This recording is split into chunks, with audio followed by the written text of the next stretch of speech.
dunia untuk menebus dosa saudara dan saya. Oleh karena itu, biarlah pilihan kita kita bagaimana kita kebenarannya dan kita hidup dalam firman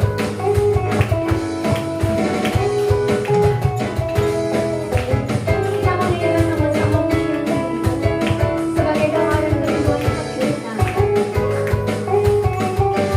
Engkau Tuhan, Tuhan yang mulia, penuh kedudukan.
sebagai wujud ucapan syukur kita karena anugerahnya yang selalu baru dalam kehidupan kita.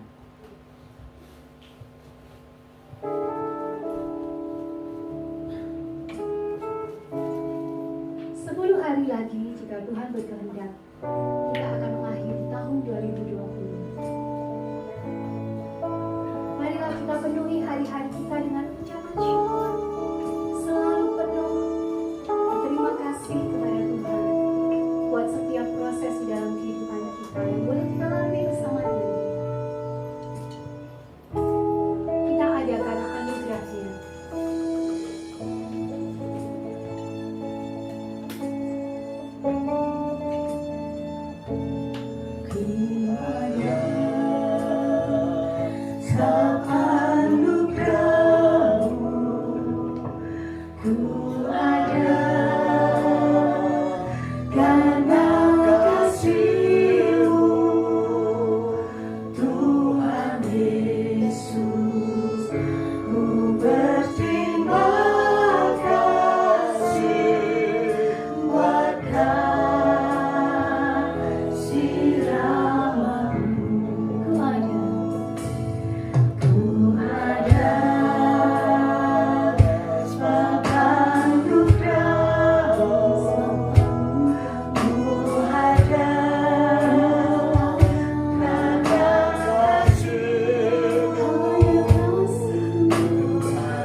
bagimu ya Tuhan.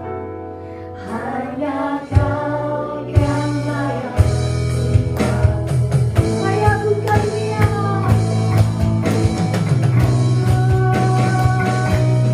Allah yang besar, hanya yang mulia. Tangan kami terangkat tegak dan Engkau Yesus. Engkau Yesus yang selalu membuat kami bersuara. Segala pujian bagimu ya Tuhan. Hanya Kau yang layak Tuhan.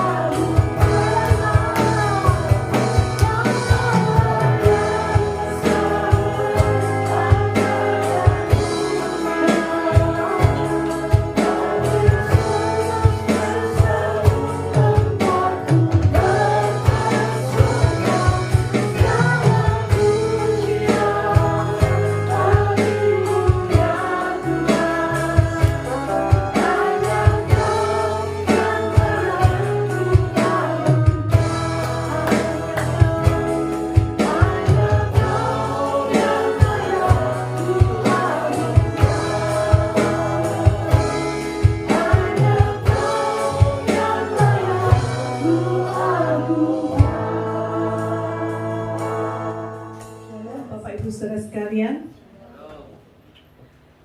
lagu yang terakhir tadi mengatakan, ku ada sebab anugerah-Mu. Hati saya waktu mendengarkan kata-kata lagu ini sangat terenyuh. Iya ya, aku ada sampai hari ini. Itu semua adalah anugerah. Tidak ada kepastian. Bahkan tadi juga Saudari Inge mengatakan 10 hari lagi, kalau Tuhan kehendaki, kita akan mengakhiri tahun 2020. Saya tambahkan, 5 hari lagi, kalau Tuhan kehendaki, kita akan merayakan Natal. Tetapi di mana kepastian itu? Apakah kita masih bisa mengakhiri tahun 2020? Atau masih bisa merayakan Natal 5 hari lagi? Itu satu tanda tanya yang besar. Khususnya hari-hari ini, ketika pandemi COVID-19 itu begitu merajalela. Manusia tidak punya kepastian hidup di dunia ini. Berapa lama lagi aku masih ada? Hari ini kita berbahagia ada seorang saudara kita yang merayakan ulang tahun. Berarti Tuhan tambahkan 1 tahun lagi. Puji Tuhan. Tapi sampai kapan? Ini yang merupakan tanda tanya besar. Nah saudara, kita tidak tahu hidup di dunia ini sementara sifatnya. Tetapi kita tahu satu hal, bahwa hidup yang kekal setelah hidup di dunia ini, itu pasti. Hidup di dunia tidak pasti berapa lama, tapi ada kehidupan lain setelah kematian, yaitu hidup yang kekal, itu yang pasti. Apakah itu hidup di surga atau di neraka? Hanya 2 pilihannya. Bagaimana kita bisa memastikan bahwa kita akan hidup di surga bersama dengan Kristus? Itu ditentukan saat ini. Bagaimana pengenalan kita akan Tuhan? Bagaimana hubungan kita, relasi kita dengan Tuhan? Itulah yang menentukan bagaimana hidup kekal kita kelak. Itu sebabnya saudara, 5 hari lagi kita akan merayakan Natal. Tema tahun ini adalah Immanuel, Allah beserta kita. Biarlah saat ini kita mau mengenal sosok pribadi Yesus yang akan kita peringati hari ulang tahunnya itu. Kita hanya mau peringati hari ulang tahun seseorang yang kita kenal. Kita tidak merayakan orang lain yang tidak kita kenal. Dan bagaimana kehidupan kita kelak itu ditentukan oleh pengenalan kita akan Tuhan. Itu sebabnya saudara, saat ini, hari-hari ini, kita sedang diuji oleh Tuhan. Iman kita diuji melalui virus yang tidak kasat mata ini. Tapi dampaknya luar biasa. kita kehilangan orang-orang yang kita kenal atau yang kita kasihi. Kita nggak bisa lagi kumpul-kumpul seperti dulu. Entah sampai kapan ini berlangsung. Nah saudara, hidup ini tidak pasti. Tetapi satu hal yang pasti, yaitu Tuhan beserta dengan kita. Itu sebabnya pagi hari ini saya ingin dalam masa menjelang Natal ini kita kembali mengenal siapa sosok Sang Immanuel itu. Untuk ini kita akan membaca di dalam Yesaya 7 ayat yang ke-14. Kitab Nabi Yesaya. Kitab Nabi Yesaya pasal 7 ayat yang ke-14. Ya, bisa ditayangkan ayat ini. Dan kita akan baca ayat ini sama-sama. Yuk, kita baca 1, 2, 3. Sebab itu Tuhan sendirilah yang akan memberikan kepadamu suatu pertanda. Sesungguhnya seorang perempuan muda mengandung dan akan melahirkan seorang anak laki-laki, dan dia akan menamakan dia Immanuel. Siapa di sini yang namanya Immanuel? Tolong angkat tangan. Ada? Oh, ada. Siapa lagi? Oh, yang berulang tahun saat ini juga namanya Immanuel. Dwi Immanuel. Ya. Puji Tuhan. Immanuel itu artinya Allah beserta kita. Ketika kita mengucapkan kata Immanuel, apakah itu hanya sekedar basa-basi orang Kristen yang ketika kita ketemu teman dan dia akan pergi ke suatu tempat perjalanan, kita mengatakan Immanuel ya, Allah beserta kamu. Apakah cuma seperti itu? Ataukah itu menjadi satu pengalaman pribadi kita? Siapa sih sebetulnya disebut Immanuel itu? Nabi Yesaya 800 tahun sebelum kelahiran Yesus, dia sudah menubuatkan seorang anak darah akan mengandung anak laki-laki, dan dia akan diberi nama Immanuel, yang artinya Allah beserta kita. 800 tahun kemudian lahirlah Sang Immanuel itu, yaitu Yesus Kristus. Itu dicatat di dalam Injil Matius pasal yang pertama mulai ayat yang ke-18 hingga ayat yang ke-25. Secara cepat saya akan membacakannya. Saya akan membacakan langsung saja di ayat yang ke-23. Matius pasal yang pertama ayat 23. Sesungguhnya anak darah itu akan mengandung dan melahirkan seorang anak laki-laki, dan mereka akan menamakan dia Immanuel, yang berarti Allah menyertai kita. Kata-kata ini diucapkan oleh malaikat Tuhan kepada siapa? Kepada Yusuf. Ketika Yusuf sedang bertunangan dengan tunangannya yang bernama Maria, mereka belum menikah. Tetapi saat itu Yusuf mengetahui bahwa Maria hamil. Nah, bagi orang Yahudi saat itu, kehamilan di luar nikah itu suatu aib yang sangat besar, dan hukumannya adalah mati. Dirajam sampai mati, itu hukumannya. Nah, karena Yusuf ini orang yang takut akan Tuhan, dia tidak mau mempermalukan Maria tunangannya ini. Dia tahu dia tidak berbuat menghamili Maria sampai Maria saat itu hamil. Tetapi dia merasa dia dikhianati oleh Maria. Itu sebabnya Yusuf berniat untuk meninggalkan Maria diam-diam. Dia tidak mau mempermalukan Maria. Tetapi ketika Yusuf tidur malam itu, malaikat Tuhan datang dan berkata kepada Yusuf, "Yusuf, kamu jangan pergi. Karena Maria itu mengandung bukan dari laki-laki, tetapi dari Roh Kudus. Dan kalau dia lahir, namakan anak laki-laki itu Immanuel, yang artinya Allah beserta kita." Jadi saudara, siapakah Immanuel? Di sini ada Kevin Immanuel, ada Dwi Immanuel. Tetapi Immanuel yang sebenarnya itu adalah Allah sendiri yang datang ke dunia di dalam pribadi Yesus, bayi yang dilahirkan oleh anak darah Maria. Nah saudara, berbicara tentang Allah menjadi manusia, itu berarti ada inkarnasi. Nah, inkarnasi Allah menjadi manusia inilah yang menjadi sumber pertentangan di antara agama-agama lain yang tidak mempercayai Tuhan. Mereka mengatakan bahwa Yesus itu bukan Allah. Yesus itu cuma manusia biasa, tapi dia lebih tinggi tingkatannya. Dia seorang nabi. Cuma itu saja, tapi dia bukan Allah. Nah saudara, bagaimana dengan saudara dan saya ketika kita dihadapkan pertanyaan seperti itu? Mereka menyerang dengan berbagai macam bukti-bukti yang mereka pikirkan. Bagaimana kita bisa meyakini bahwa Yesus itu bukan sekedar manusia biasa, tetapi dia sekaligus manusia dan sekaligus adalah Allah. Allah yang menjelma menjadi manusia. Itu sebabnya kita perlu belajar Alkitab ini dengan sungguh-sungguh.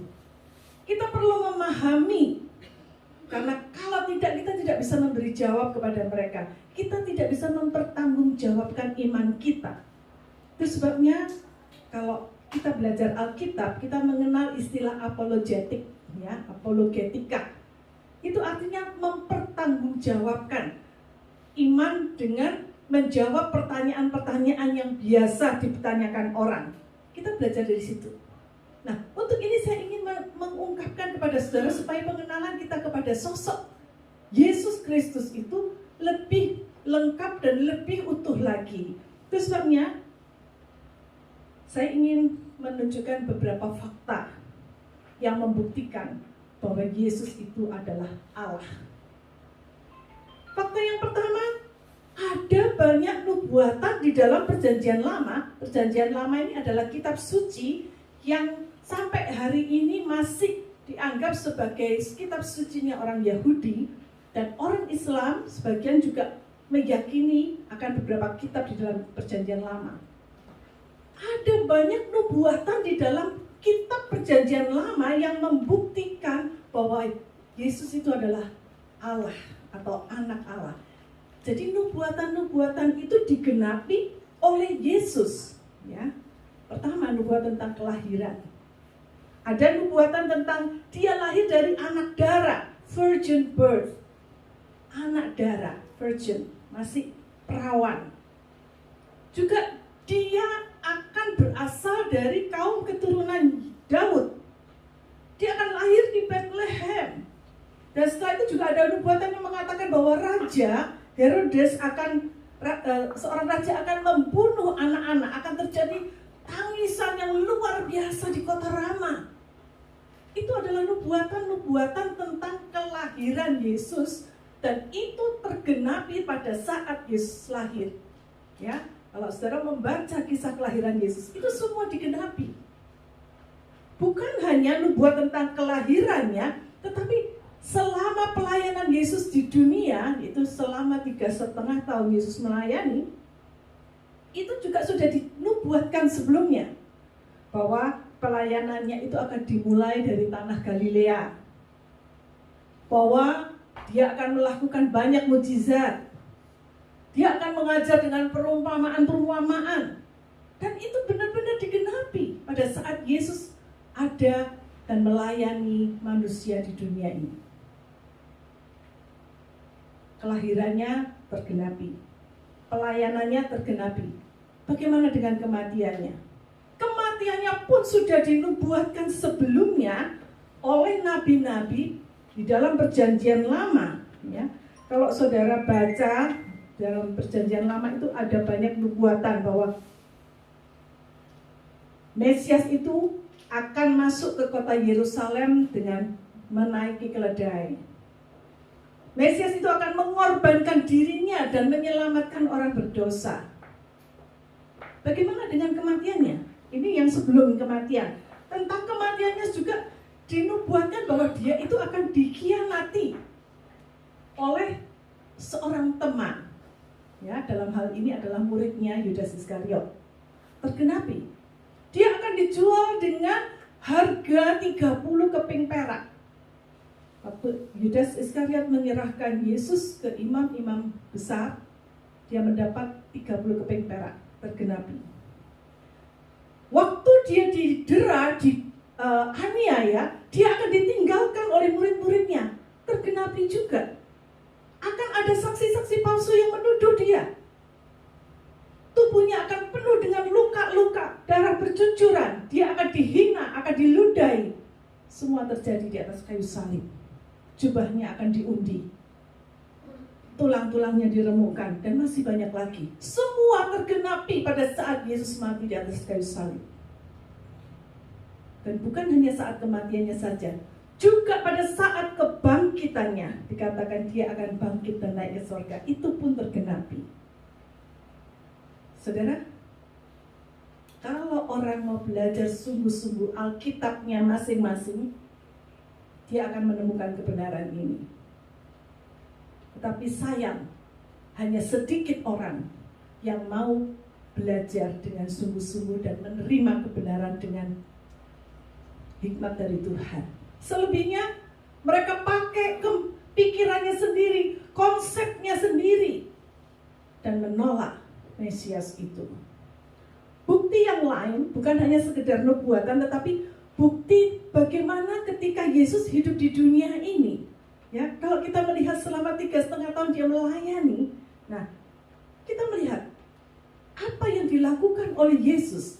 Apakah dia sama dengan kita manusia yang lain yang berdosa? Ya, coba kita baca di dalam Ibrani 4 ayat yang ke-15. Ibrani 4 ayat yang ke-15. Bagaimana dengan kehidupan Yesus pada saat dia ada di dunia ini? Yuk kita baca sama-sama ayat ini.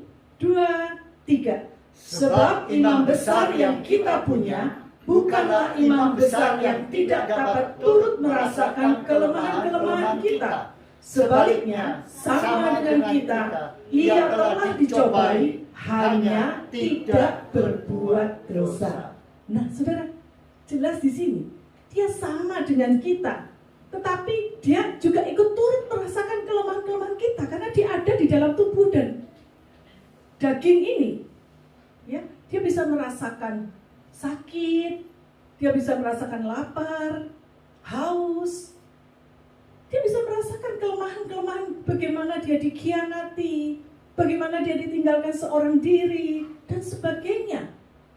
Dia imam besar yang turut merasakan kelemahan-kelemahan kita. Imam, jabatan imam itu adalah perantara antara manusia dengan Allah, yang mendoakan manusia kepada Allah, yang memerantarakan, memintakan ampun manusia kepada Allah. Itu imam. Dan Yesus itu adalah imam besar. Dia yang memerantarakan kita dengan Allah. Apa yang kita mohonkan dalam doa, dia sampaikan kepada Bapa. Dan imam besar yang dikatakan dalam Ibrani ini, dia bisa merasakan kelemahan-kelemahan kita. Sebaliknya sama dengan kita, dia juga telah dicobai. Dia dicobai, hanya ini bedanya, hanya dia tidak berbuat dosa. Di sini bedanya dengan kita manusia.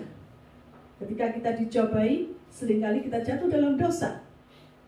Seringkali kita menyalahkan pencobaan yang datang. Ini sih gara-gara iblis ya yang mencobai aku. Ini sih gara-gara dia. Tapi Tuhan dicobai.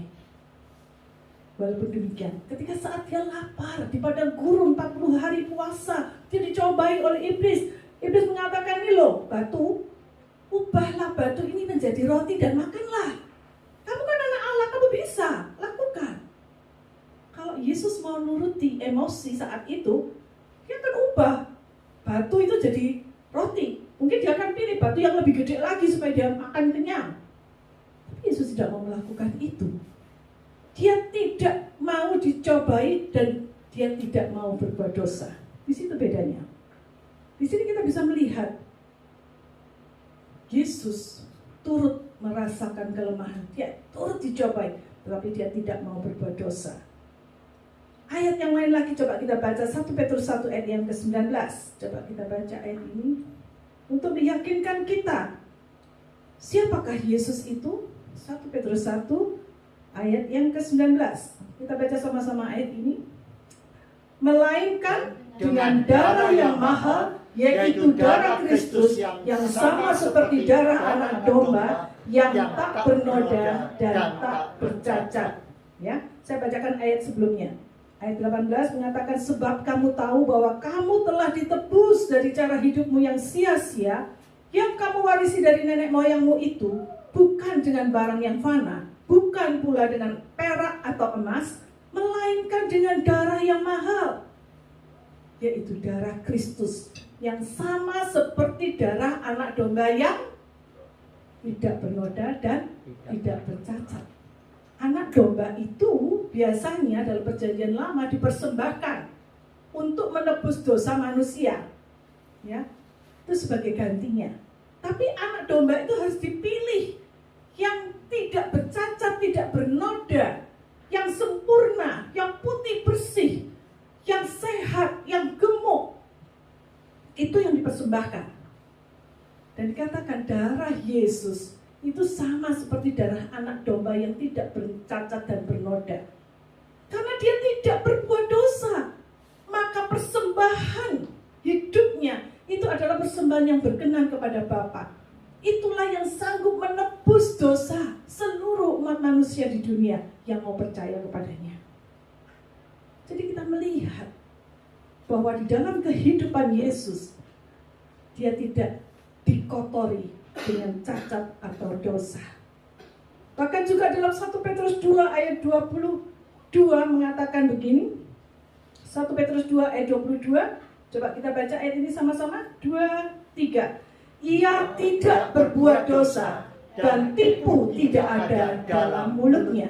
Tidak berbuat dosa dan tidak ada tipu menipu. Apa yang dikatakan tuh ya di atas yang ya, tidak di atas yang tidak. Gak pernah setengah-setengah ya, setengah enggak. Ya iya, enggak ya enggak. Tidak ada tipu muslihat. Dalam 2 Korintus 5 ayat 21 juga mengatakan hal yang sama. Coba kita baca 2 Korintus 5 ayat 21. Yuk kita baca sama-sama dulu. 2, 3. Jadi kami ini adalah utusan-utusan Kristus. Seakan-akan Allah menasihati kamu dengan perantaran kami. Dalam nama Kristus kami minta kepadamu, berilah dirimu. Oh maaf, ayat 21.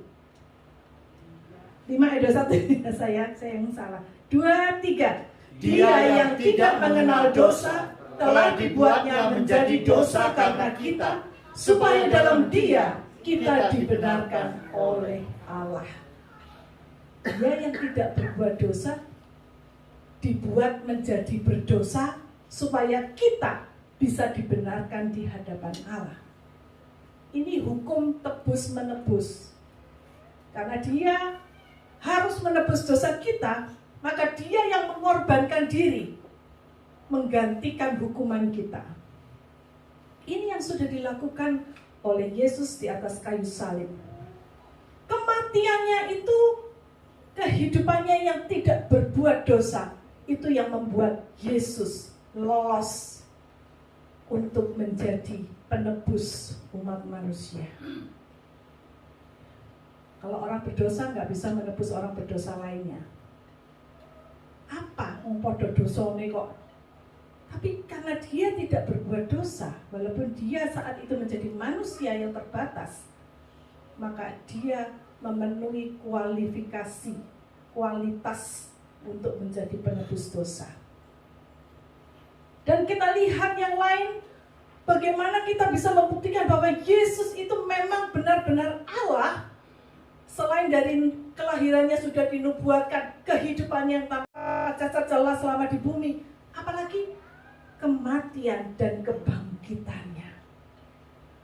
Kebangkitannya yang penuh dengan kemenangan. 3 hari dia ada di kubur, di dalam bumi. Tetapi pada hari ketiga, dia bangkit. Dia kalahkan maut. Dia menang, dia buktikan. Dan kematian kebangkitan Yesus ini dicatat dalam sejarah, saudara. Bukan hanya fiksi. Bukan hanya dongeng. Tetapi ini suatu peristiwa yang benar-benar terjadi dalam sejarah umat manusia. Dan tulisan-tulisan di luar Alkitab, tulisan orang-orang pada zaman itu, penulis-penulis itu, mereka juga mencatat hal tersebut. Hanya sebagian orang berusaha mengaburkan, menghilangkan fakta-fakta, bukti-bukti itu untuk bisa meminggirkan fakta bahwa Yesus itu benar-benar Allah yang bangkit. Hanya Allah, Sang Pemberi hidup, itu yang bisa bangkit dari kematian. Kalau bukan Allah, tidak mungkin bisa bangkit. Ya, kecuali Allah yang membangkitkan dia. Di sini kita bisa melihat kematian dan kebangkitannya pun membuktikan bahwa dia adalah Allah. Hal lain apa lagi yang bisa kita pakai sebagai satu keyakinan buat kita bahwa Yesus itu benar-benar adalah Allah? Kehidupannya selama 3,5 tahun dia ada di dunia itu telah merubah banyak orang, telah mempertobatkan dan menyelamatkan jiwa banyak orang. Bahkan sampai saat ini pun pengaruh kekristenan, pengaruh kuasa Kristus itu telah mengubah banyak orang. Ini yang membuktikan bahwa Yesus itu benar-benar adalah Allah. Kalau kita melihat kisah-kisah di dalam Alkitab, bagaimana pertobatan dari murid-murid Yesus. Dulu mereka adalah orang-orang biasa. Ada yang penjala ikan, ada yang gembala, ada yang dokter. Mereka orang-orang biasa seperti saudara dan saya. Mereka orang-orang berdosa juga, punya banyak kelemahan. Tetapi bagaimana kita melihat akhir hidup mereka, kecuali Yudas ya, akhir hidup mereka benar-benar membuktikan bahwa Yesus itu benar-benar Allah. Bukan sekedar guru yang ada di dunia, tetapi mereka melihat bagaimana Yesus sudah mati dan bangkit. Dan mereka percaya dengan seyakin-yakinnya bahwa Yesus itu benar-benar Tuhan. Itu sebabnya mereka rela mati sebagai martir. Mereka rela dianiaya karena mereka tahu bahwa Tuhan Yesus itu benar-benar adalah Allah sendiri. Bagaimana dengan saudara dan saya? Berapa lama kita menjadi pengikut Kristus? Apakah sudah ada perubahan dalam hidup kita? Apakah kita sudah membuktikan bahwa Yesus yang kita sembah itu benar-benar adalah Allah yang hidup dan berkuasa? Coba kita baca 2 Korintus 5 ayat 17. 2 Korintus 5 ayat 17. Ini adalah ayat yang harus kita hafal bersama-sama. Ayo, bisa kita ambilkan? Kita baca ayat ini sama-sama. 2, 3. Jadi siapa yang ada di dalam Kristus, ia adalah ciptaan yang baru. Yang lama sudah berlalu, sesungguhnya yang baru sudah datang. Kalau saudara dan saya ada di dalam Kristus, dikatakan kita ini adalah ciptaan yang baru. Yang lama itu, kehidupan kita yang lama itu sudah berlalu di belakang. Jangan mulai lagi. Dan yang baru sudah datang. Buktikan. Kalau saudara adalah pengikut Kristus yang sejati, buktikan bahwa Yesus itu benar-benar Allah dalam hidupmu dengan perubahan hidupmu. Kalau saudara menjadi ciptaan yang lama, saudara belum membuktikan bahwa Yesus itu adalah Tuhan dalam hidupmu. Dia masih seperti nabi mungkin ya. Kita mengagumi dia, wah dia baik, dia hebat, dia berkuasa. Tapi hanya sebatas manusia yang lebih tinggi tingkatannya dari kita. Sebatas nabi saja. Nah saudara, ini sebuah pertanyaan yang patut kita renungkan dalam menyambut Natal. Bagaimana pengenalan kita akan Tuhan? Yakinkah kita bahwa Yesus itu benar-benar adalah Immanuel, Allah yang menyertai kita, yang sanggup menolong kita, yang sanggup menyelamatkan jiwa kita. Walaupun kita hidup di tengah-tengah dunia yang penuh banyak kesukaran, penderitaan, masalah, aniaya, kita dikucilkan, kita dikambing hitamkan, dikit-dikit orang Kristen, dikit-dikit gereja dibakar. Apa salah kita. Kadang-kadang kita bertanya, tapi maukah kita membuktikan kepada dunia bahwa Yesus itu adalah Immanuel yang sudah menyelamatkan aku dan aku tidak takut mati, hidupku ada di tangan Tuhan. Kita menjadi ciptaan yang baru, yang lama sudah berlalu, yang baru sudah datang. Biarlah dalam masa-masa menjelang Natal ini kita diingatkan kembali, sudahkah pengenalan kita dengan Tuhan itu benar-benar pengenalan yang dekat, yang intim, yang pribadi sifatnya. Kata yada yang disampaikan beberapa minggu sebelumnya, baik oleh Pak Ham maupun oleh Pak Sami, yada itu berarti satu hubungan yang spesial, yang intim. Seperti suami mengenal istrinya, istri mengenal suaminya, betul-betul akrab, pribadi, private. Itu yada. Apakah pengenalan kita kepada Tuhan itu yang sifatnya seperti itu? Atau mungkin kita masih mengenal, ya tahu saya seminggu sekali kita buka Alkitab pada saat di gereja, atau kita berdoa 3 hari sekali pada saat sebelum makan pagi, makan siang, makan malam. Apa hanya sebatas itu pengenalan kita akan Tuhan? Mau berangkat, mau tidur, kita berdoa 5 kali sehari, cukupkah? Hati-hati saudara, kalau saat ini kita tidak gunakan kesempatan yang ada untuk mengenal Kristus secara pribadi, kesempatan itu akan lewat. Dan saat kita bertemu dia tidak mengenali kita. Coba kita baca ayat terakhir dalam Matius 7 ayat 21 sampai ayat yang ke-23. Biarlah ini boleh menjadi penutup kita, renungan kita saat ini, yang sekaligus menjadi refleksi kita. Matius pasal yang ke-7 ayat yang ke-21 sampai 23. Kita akan baca bersama-sama sambil bangkit berdiri. Yuk, kita baca ayat ini sama-sama. 2, 3. Bukan setiap orang yang berseru kepadaku, Tuhan, Tuhan, akan masuk ke dalam kerajaan surga, melainkan dia yang melakukan kehendak Bapa-Ku yang di surga. Ayat 22. Pada hari terakhir banyak orang akan berseru kepadaku, Tuhan, Tuhan, bukankah kami bernubuat demi namamu dan mengusir setan demi namamu dan mengadakan banyak mujizat demi namamu juga? Pada waktu itulah aku akan berseru kepada mereka dan berkata, aku tidak pernah mengenal kamu. Enyahlah daripadaku, kamu sekalian pembuat kejahatan. Saudara, kita tetap berdiri. Kita tidak ingin mendengar kata-kata ini diucapkan oleh Tuhan kepada kita. Kita tidak ingin mendengar Tuhan mengatakan, pergi, aku gak kenal kamu.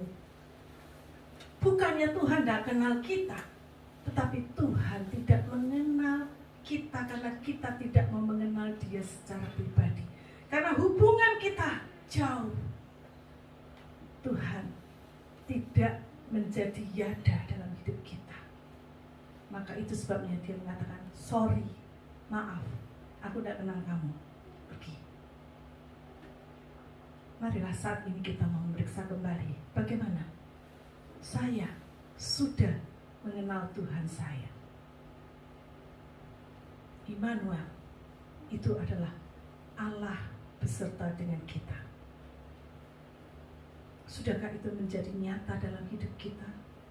Sudahkah kita memperbarui hidup kita dari hari ke hari sehingga kita menjadi ciptaan yang baru? Marilah saat ini kita merefleksikan. Sementara musik akan menyanyikan lagu Ku Ada Sebab Anugerahmu. Biarlah hidup kita ini kita sesuaikan dengan standar-standar Allah. Kita sadar bahwa diri kita ini lemah, terbatas, rentan. Tetapi kalau kita masih ada sampai hari ini semua adalah karena anugerah Tuhan saja. Biarlah anugerah ini tidak kita sia-siakan, tapi kita boleh menggunakan setiap kesempatan untuk menjadikan Kristus sebagai Tuhan dan Raja dalam hidup kita. Nyanyikan lagu ini keluar dari hati kita. Biarlah mulut kita memuliakan Dia.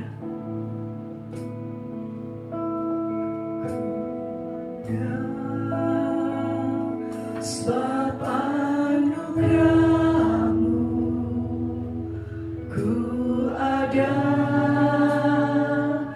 karena kasih-Mu Tuhan Yesus, ku berterima kasih sebab kasih-Mu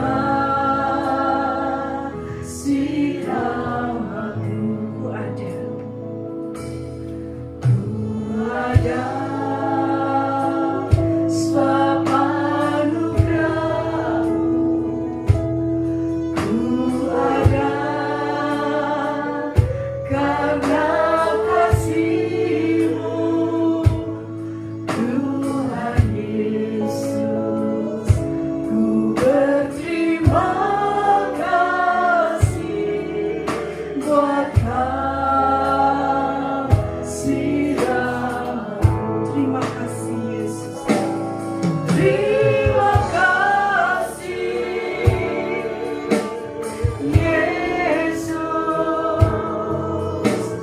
Yesus. Yesus, terima kasih.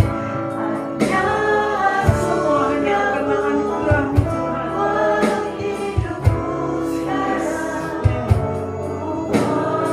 Memuji-Mu selamanya. Terima kasih, kita angkat tangan kita. Terima kasih Yesus, sungguh ini keluar dari hati kami Tuhan. Terima kasih, hanya anugerah-Mu buat hidupku sekarang. Ku mau memuji-Mu selamanya. Ku mau memuji-Mu, ku mau memuji-Mu selamanya. Ku mau memuji-Mu selamanya.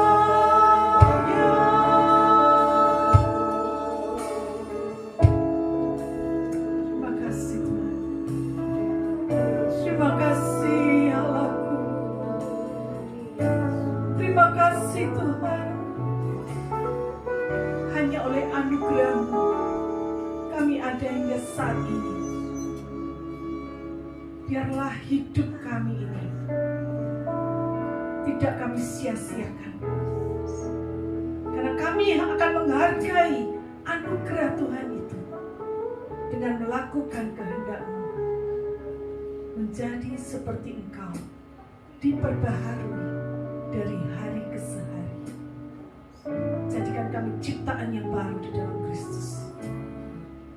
Kami tahu Kau, Allah Immanuel, akan bersama-sama menyertai kami sampai kami bertemu dengan Engkau kembali. Terima kasih Tuhan. Terima kasih untuk firman-Mu. Kuatkan kami. Sepulang kami dari tempat ini, kami akan menjadi ciptaan yang baru di dalam Kristus. Dan setiap orang yang percaya katakan, amin. Saudara, kita teduhkan hati kita. Biarlah Allah Roh Kudus yang akan menyertai, memberkati. Immanuel, Allah beserta dengan kita. Kiranya berkat dari Allah Bapa, kasih karunia dari Tuhan Yesus Kristus, persekutuan dengan Roh Kudus akan menyertai engkau dimanapun engkau pergi, dimanapun engkau berada. Jadilah garam dan terang, jadilah saksi Kristus, muliakan Kristus sebagai Tuhan dan Raja dalam hidupmu. Di dalam nama Tuhan Yesus Kristus kami berdoa. Immanuel, Immanuel.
Berterima kasih untuk anugerah kehidupan yang Tuhan berikan.